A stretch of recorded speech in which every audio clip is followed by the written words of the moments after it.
ลามาเอาเนาะเอาอย่างเอาไงเนี่ยเนาะยังอีกเนาะ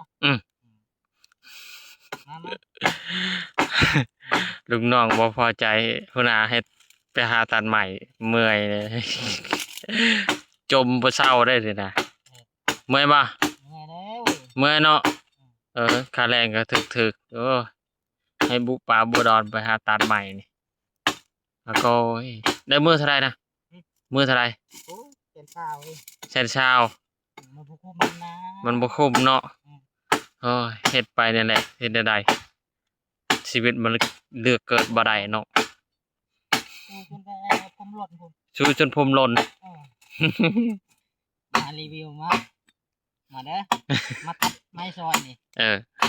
เมื่อไรแล้วพอดีแต่ไม่เฮ็ดลักอันน่ะจักวันละหัวจักเดียวได้มักขี้กาเนาะ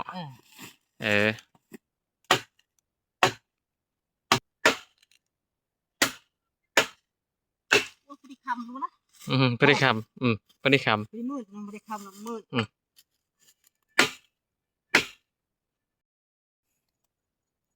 จังเม็ดฮะจังเม็ด2 เช้าน่ะ2 เม็ดเช้า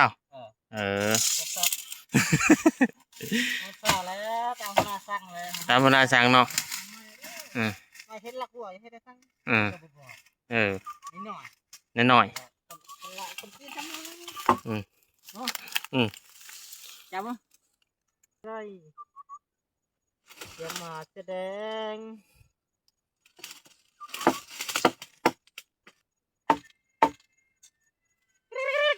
50 2 เมตร50 60 70 80 90 3 เมตร